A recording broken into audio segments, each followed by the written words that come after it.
Para apresentar o meu entrevistado de hoje, gostaria de começar esse texto falando de sabedoria. Conhecimento, consciência, cultivar, compreensão, ser um sábio é aquela pessoa que ouve, analisa, reflete, enfim, é um apaziguador por pura sensibilidade. Tem raciocínio rápido, mas tem lentidão no falar. Tem olhos atentos e ouvidos seletivos. Várias vezes se faz desatento para tentar a verdadeira essência das coisas. Já li em algum lugar que o homem é erudito. É um descobridor de fatos que já existem. Mas um homem sábio, esse sim, é um criador de valores que não existe e que ele faz existir. É assim que eu considero o meu entrevistado de hoje, um homem muito sábio. Vamos descobrir por quê? Com vocês, a partir de agora, Ebásio Bezerra. Seja bem-vindo, deputado. Muito prazer tê-lo aqui. Até que, enfim, sua agenda permitiu essa entrevista, que já é desejada há bastante tempo.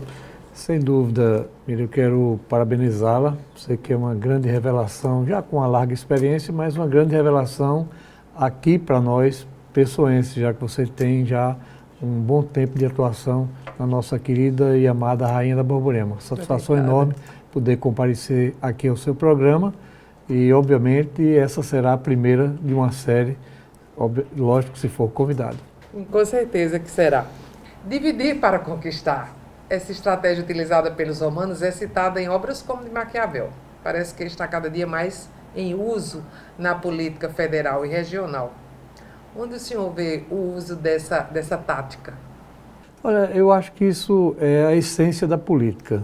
Se você observar e estudar a política paraibana até nacional, você vai ver que os fatos se repetem, eles se sucedem. É impressionante isso, já tive a curiosidade de fazer essa leitura. E, lógico, com o meu tempo já de vida, de experiência, de mandatos, passei inúmeras vezes por intempéries e enfrentando obstáculos e situações inimagináveis.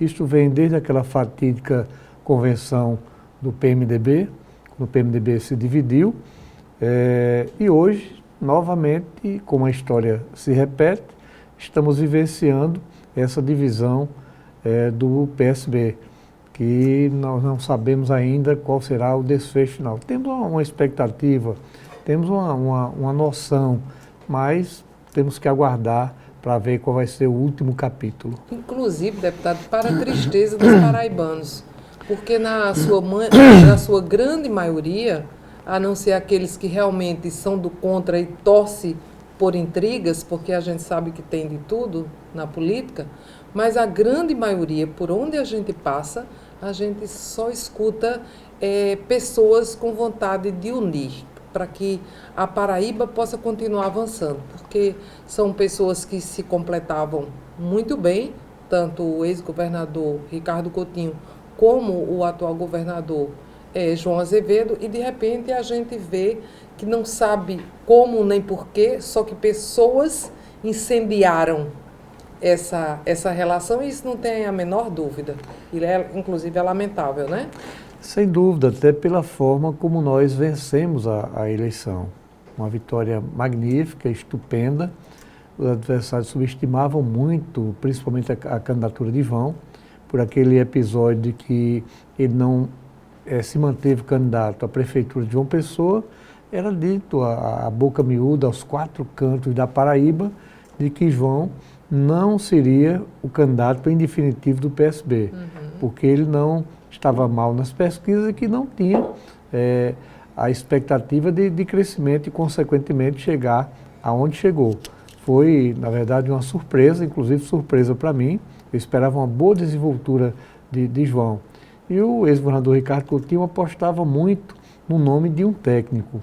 E, de repente, se transformou num grande político que conseguiu incorporar todo o projeto do PSB, incorporar o governo Ricardo Coutinho, vender esse governo para a opinião pública e, de repente, assim como um passe de mágica, diziam que ele não entendia nada de política, só entendia da parte administrativa, ele se transformou, deu demonstrações, inclusive nos debates com candidatos extremamente experientes, não apenas de conhecimento, mas acima de tudo de manobras políticas, a rapidez do raciocínio, e o que facilitou muito foi por ele ser um dos ases, se não o principal, do governo Ricardo Coutinho, quer prefeito de João Pessoa, quer governador do estado por 8 anos, João era chamado para opinar, não apenas na área que ele dominava tão bem, que era a infraestrutura, mas ele opinava e dava pitaco na educação,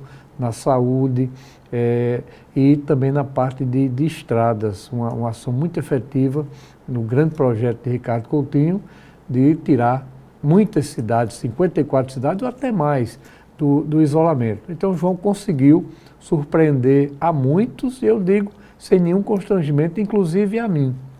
Acreditava muito em João, o técnico, mas às vezes ficava um tanto quanto temeroso que João não tivesse a bagagem que teve e aprendeu muito rápido as nuances e os momentos da política. Agora, um assunto que não é muito bacana, mas a gente é obrigado a falar porque aconteceu recentemente. O ato institucional número 5 foi editado em 1968, o senhor bem sabe. E, segundo os historiadores, foi uma ferramenta de intimidação pelo medo, não tinha prazo de vigência e seria empregado pela ditadura contra a oposição e a discórdia. Foi um marco principalmente como um ato que institucionalizou ou deu carta branca para prisões arbitrárias e endurecimentos no período da ditadura militar no Brasil. Como o senhor encara as recentes declarações vindas de um filho do atual presidente Bolsonaro sobre a eventual possibilidade de tal medida ser novamente adotada pelo Brasil, o famigerado AI-5? Olha, Miriam, eu acho que os três ficam apostando quem vai criar a situação mais desconfortável para o governo e, consequentemente, para todos nós brasileiros. Isso reflete em cada um brasileiro. Eu não votei em Bolsonaro, mas eu sempre disse e repito aqui no seu programa que eu não tenho direito, eu não me sinto no direito de torcer contra o Brasil. Lógico. Eu lhe confesso que a cada entrevista, tanto dos filhos quanto até do pai, aquela postura de Bolsonaro extremamente agressiva, baixando radicalmente o nível, porque você há de convir que a Globo fez muita pressão em Lula, pressão enorme em Dilma, muitas vezes até ridicularizando. Desrespeitando, né? Com Michel Temer não foi diferente, eles foram um tanto quanto mais a menos, mas aqui e ali ainda pimentavam, até no governo Fernando Henrique Cardoso. Eles faziam isso. E Bolsonaro, ao meu ver, mostra um desequilíbrio, um destempero e faz o jogo que a Globo gosta de jogar. Eles têm uma equipe extremamente capacitada e importante, a produção, e não é à toa que eles têm sido o principal canal de televisão que forma opinião e que até decide eleição. Eles enaltecem quem quer e derrubam quem quer. Eles têm esse poder, o poder da mídia e o poder da comunicação. Mas, deputado, resgatar o AI-5 não foi demais? Olha, eu acho que, Miriam, se nós fizermos aí uma retrospectiva nas atitudes dos filhos de Bolsonaro e dele próprio, eu acho que isso entristece a todos nós. Eu digo isso com sentimento, não é de parlamentar, mas com sentimento de cidadão. Além do que você falou sobre o AI-5, nós não podemos esquecer as torturas, as execuções, né? As torturas eram desde um saco plástico na cabeça, onde faltava o ar, né? Até chamavam pau de arara, o pau de arara e o chicote mesmo, a macaca. Choque elétrico das partes genitais, tanto de homens quanto de mulheres. Quer dizer, ali o cara confessava o que fez e o que não fez. É uma página negra da nossa história e, lamentavelmente, equivocadamente, resgatada por um senador, né? E filho do presidente da República. Que é o mais grave. Não, realmente, ali foi de uma infelicidade tremenda, absurda, estúpida. Até porque a nossa cultura, o momento que o país vive, aí cheio de turbulências, mas o que todos nós brasileiros, nós, de forma unânime, abominamos e não queremos para o país é justamente o arbítrio, a ditadura e as práticas que foram executadas num passado não muito distante. Qual a sua opinião sobre a forma de condução das investigações de crimes da administração pública? Estão sendo usadas para fazer efetivamente justiça ou estão sendo manipuladas para fornecer material político com toda essa pirotecnia que acontece por aí? Nós não podemos negar o papel importante da Força Tarefa no que se refere à Lava Jato. Então, eu acho que o caso mais surpreendente pela quantia encontrada em um apartamento foi o caso de Gedel Vieira. Então, o que foi repatriado, o que foi muito dinheiro que foi desviado. Todos nós haveremos de concordar. Mas o lado negro foi justamente aquela interceptação e as mensagens que foram captadas do pessoal da Lava Jato são extremamente graves, então tanto quanto adormecidas. Eu não sei se é uma estratégia do Intercept, mas se há de convir que eles tiraram um pouco o pé do acelerador. Não sei que estratégia é essa. Mas todo o material que foi amplamente divulgado, ele chegou a manchar, a macular o Ministério Público através das posturas de Dallagnol e a história de quem investiga ficar combinando com quem tem que julgar. Aí eu falo dos diálogos que foram publicizados através do Intercept entre Moro e Dallagnol. Quer dizer, aquilo é me perdoe o termo, mas até uma covardia. Uma covardia. Um outro ponto que eu vejo hoje como extremamente perigoso é o instrumento da delação. O instrumento da delação, as prisões elas demoram muito, é quase como que uma tortura para que o cidadão venha a delatar e se ver livre da prisão. Aí nós temos N casos. Deputado, a pergunta que eu vou fazer agora, o senhor só vai responder no nosso próximo bloco, para ficar com o gostinho do telespectador, a gente segurar essa audiência. Quais as dificuldades de ser oposição frente a um governo federal que não se mostra favorável ao debate? Mas o senhor só vai responder isso no nosso próximo bloco. Vamos para um pequeno intervalo, voltamos daqui a pouquinho, não saiam daí.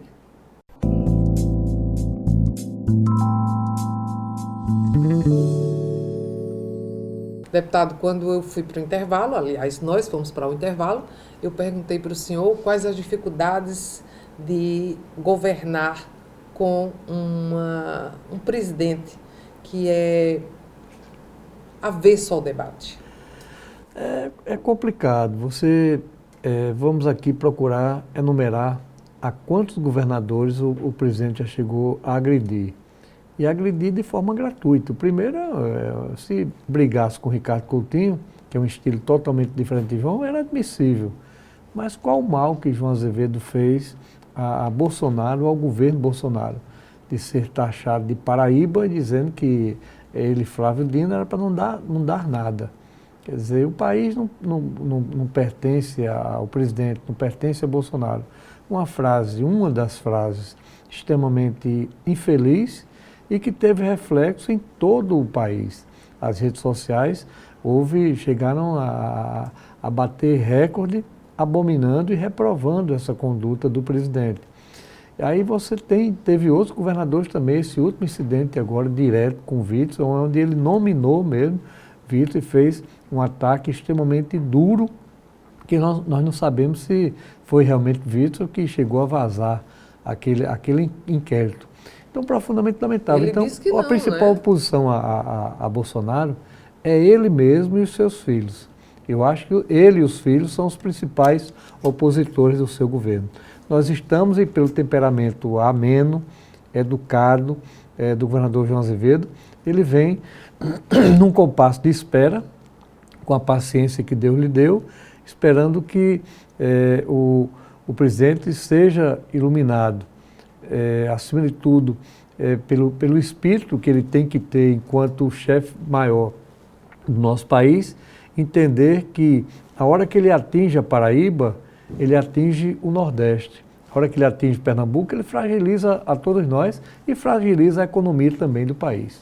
Deputado, qual a sua opinião sobre as recentes revelações de trecho das investigações no caso do assassinato de Marielle Franco e no qual o nome do atual presidente foi citado? Olha, muito complicado, eu diria que muito complicado. Inclusive, mais uma infelicidade do presidente quando ele disse que conseguiu resgatar o original daquela conversa, daquele diálogo com o porteiro. Quer dizer, isso mascara e prejudica as investigações. É profundamente lamentável a interferência direta. Vulnerabilidade também no processo, né? Sem dúvida. O que esperar do PSB nas próximas eleições? Diante de todo esse estrago num jardim de girassóis tão lindos, tão brilhantes, tão viçosos? Essa, sem dúvida, é a pergunta mais difícil que eu e que nós do PSB temos para responder. Muito complicado. É difícil fazer um prognóstico. Eu tenho sempre dito que a política registra que aliados históricos divergiram e inimigos e adversários históricos se uniram em momentos diferentes. O que é que eu quero dizer com isso? Eu vejo uma probabilidade muito maior de uma união com a oposição a João Azevedo, do que uma união com o grupo que divergiu do PSB. Porque os fatos estão muito recentes, muito latentes, as feridas abertas e de difícil cicatrização. Em tese, mas aí eu falo em tese, as convergências entre os dois expoentes, Ricardo Coutinho e João Azevedo, são eles que polarizam essa divisão. Se nós colocarmos numa balança as convergências, elas são infinitamente maiores do que as divergências. Mas é que o fato é novo, é recente. E houve o quê? Houve uma quebra de confiança. O mais impressionante nesse processo todo, Miriam, é que você não consegue, nenhum ator, nem de um lado, nem do outro, chegar e dizer qual foi o real motivo ou os reais motivos desse rompimento, podemos assim dizer, que a cada dia existe um capítulo, por menor que exista, mas a cada dia existe um capítulo novo, e que distancia mais Ricardo Coutinho e João Azevedo, amigos de praticamente 15 anos. Então, de uma forma resumida, eu quero crer que é difícil nós fazermos um prognóstico. A condição de unir, eu não posso ser irresponsável e dizer que não. Mas eu vejo essa possibilidade muito diminuta, muito remota. Até pelo slogan, pelo trabalho que vem sendo desenvolvido, trabalho que segue, você percebe claramente que não é um governo de divisão, pelo menos pelo que o governador João Azevedo pregoniza. É um governo de continuidade de um projeto. É verdade. Não é? Miriam, eu cheguei a conversar com alguns colegas deputados na época mesmo, quando havia aquela dúvida, Ricardo Coutinho vai ser candidato ao Senado, não vai permanecer no governo. E havia uma torcida muito forte, ou duas torcidas divididas. Alguns secretários não queriam nem ouvir falar que Ricardo deixasse o governo. A maioria dos deputados, pelo menos aqueles que eu conversava praticamente diariamente, eles torciam, trabalhavam e incentivavam Ricardo a sair candidato ao Senado. Eu, inclusive, era um destes. E não foram poucas as vezes que eu conversava com o governador e dizia da necessidade que ele tinha, enquanto ser e enquanto político, de ter um mandato. Mas eu vou lhe dizer com toda franqueza, e eu confidenciava isso com os colegas na época, disse, olha, eu não sinto motivação nenhuma do governador Ricardo Coutinho em deixar a Granja Santana. Que me perdoem que ele me perdoe, mas eu acho que o grande problema do ex-governador Ricardo Coutinho foi que ele não teve a capacidade de se desprender do poder. E, consequentemente, até hoje ele dá sinais claros, inequívocos, de que ele, com a inteligência que tem, com o preparo que tem, com a experiência que tem... O filho, né? É verdade, mas ele não conseguiu se desprender do poder em tempo algum. Quer dizer, o que é o normal num ex-governador? É lógico que todo ex-governador, ele faz parte ele é um instrumento do muro das lamentações. Quem se sente contrariado, perdeu uma gratificação, perdeu um cargo comissionado, isso vai desde a classe política até o mais simples militante do partido. Recorre a quem?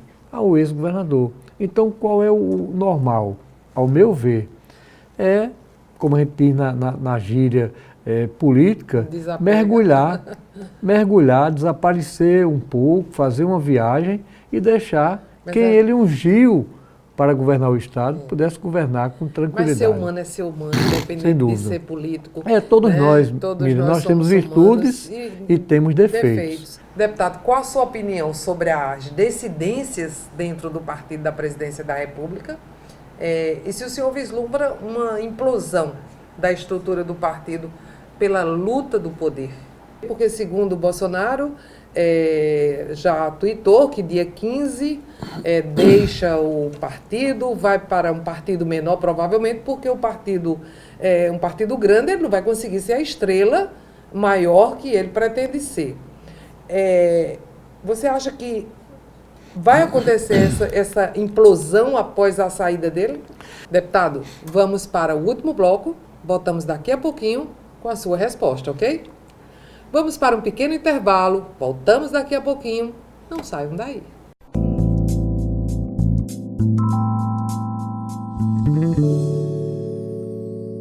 E a gente foi para o intervalo e eu perguntei ao deputado se ele acredita na implosão do partido do presidente da República pela luta, pela conquista desse poder. Na verdade, a implosão é um fato, e um fato concreto e irreversível.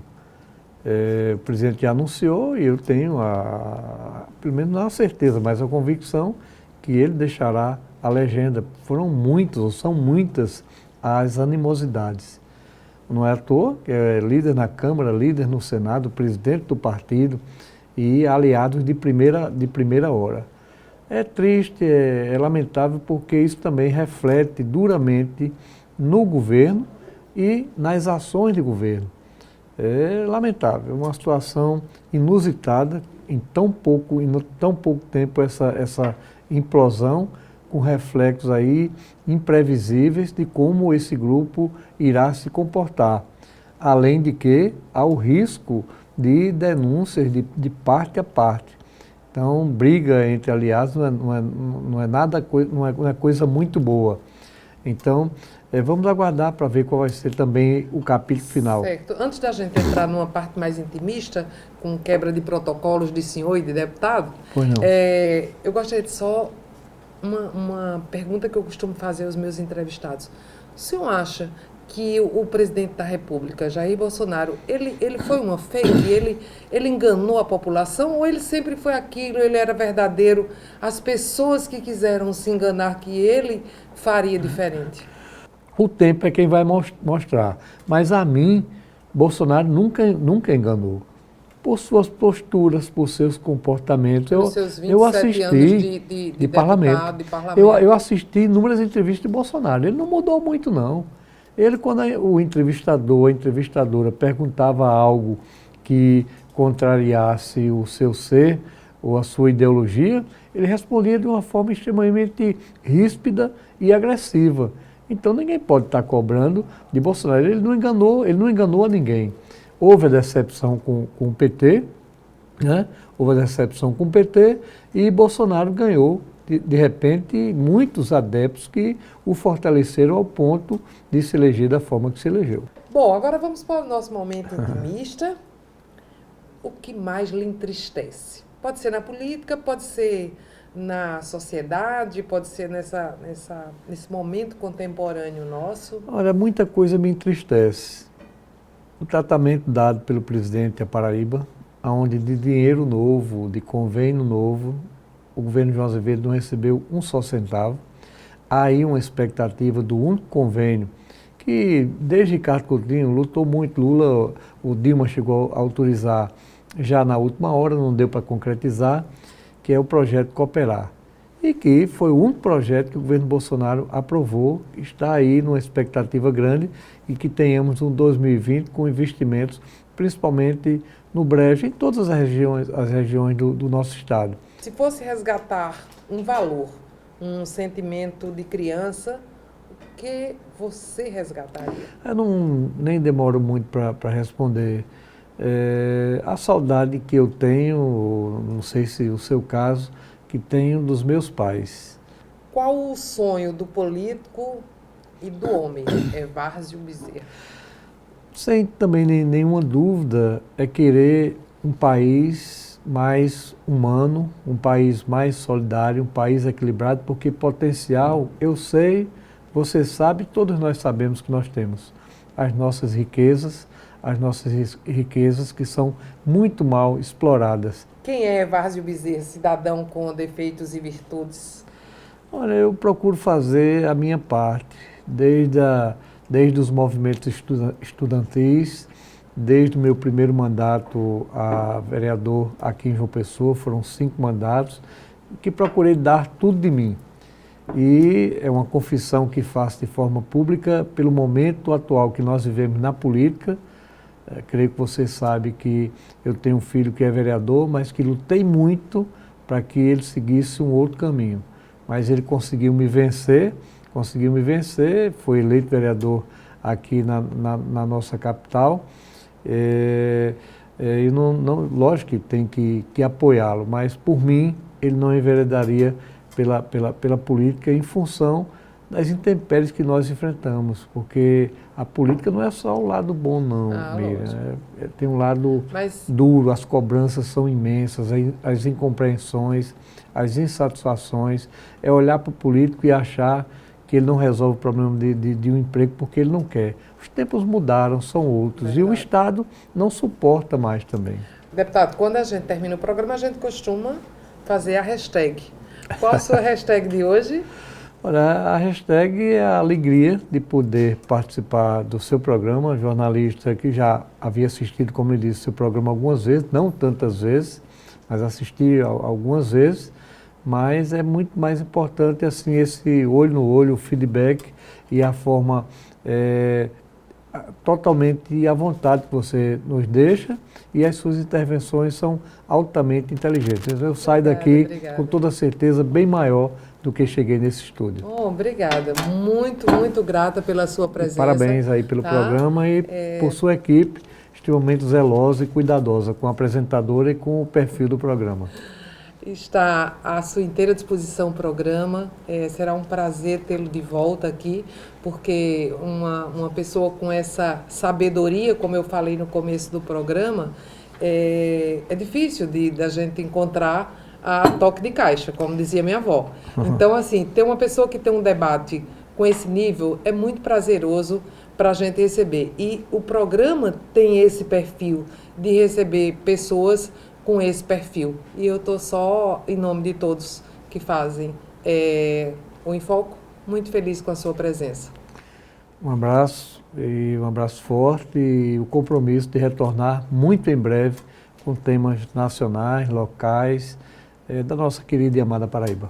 Muito obrigado. E assim terminamos o Em Foco de hoje. Conto com vocês no nosso próximo encontro. Até lá!